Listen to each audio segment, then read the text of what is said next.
Hello everybody, Ray Garner with Garner Games, here to do my weekly comic review, and this one's going to be wonderful.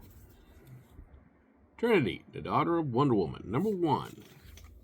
This book is brought to us by Tom King and Belen Ortega as our artist. And we start with a little bit of doom and gloom as we see Pariah doing what he does, witnessing the destruction of, well, everything. As we start with Elizabeth in her pseudo-Robin costume. She actually says she's referred to sometime as Wonder Robin. Chasing, I gotta show this again, Super Corgi. I'm not even making this up. Somebody else did. And she runs smack dab in to Pariah, who she very cutely keeps calling Piranha.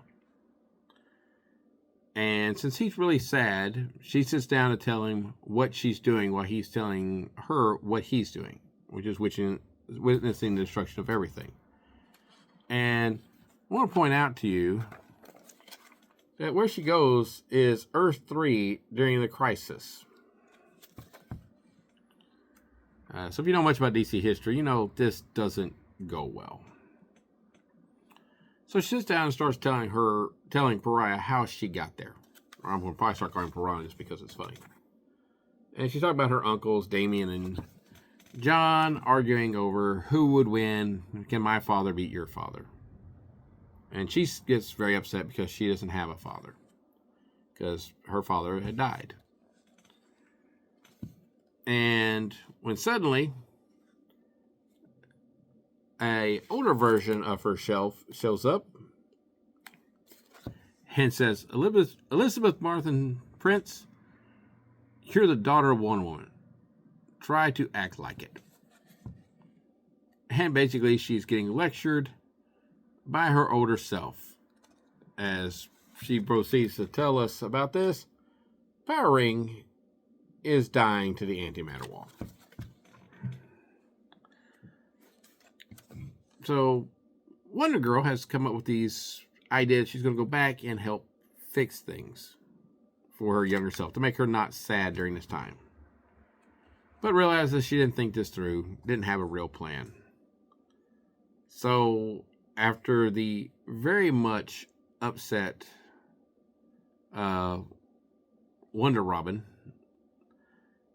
the Wonder Girl comes up with the idea of, like, we'll just go get an older version of myself who will know how to fix these things, since I have a time bubble.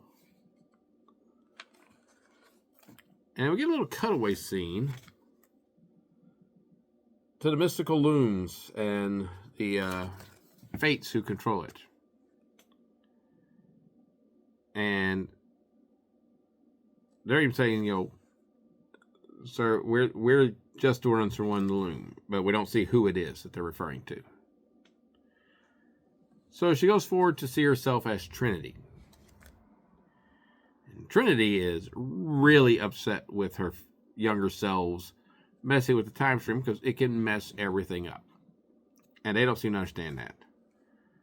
But the youngest, Wonder Robin, she is so excited because she gets to see this extremely well-drawn and very touching statue of Diana and Steve.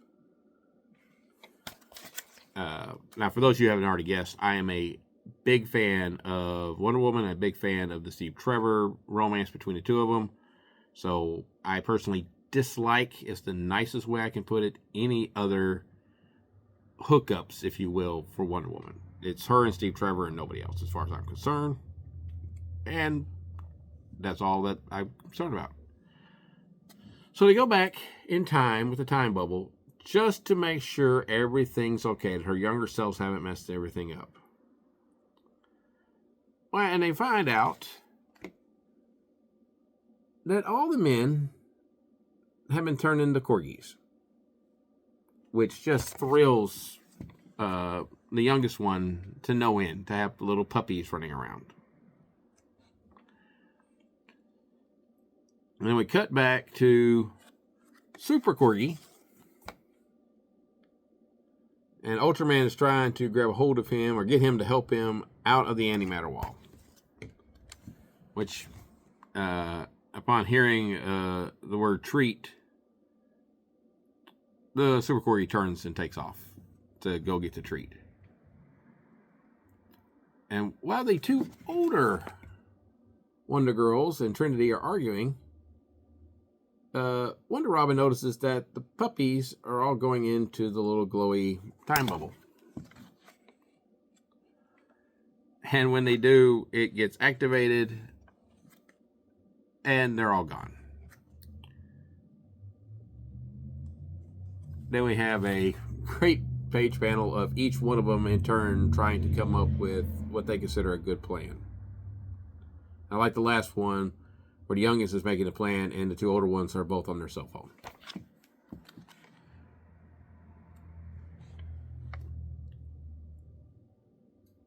So we get back to Piranha.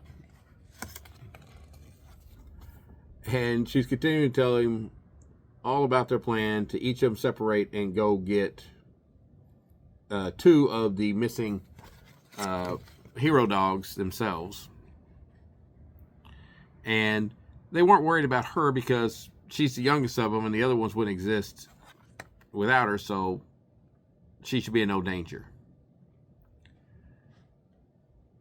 And at the end, as she flies off, leaving Pariah to his fate, even though he's begging her to cure him of his curse, we get to the three fates tied up in front of the loom, and they're telling him, Colonel, you have committed here is unprecedented. The gods and their furies that will come for your flesh and soul, you, sir, need to run. Nah, I don't need that. I just need my daughter. And it's Steve Trevor. To be continued. This book is a hoot. It's great seeing just the absolute weirdness of all this.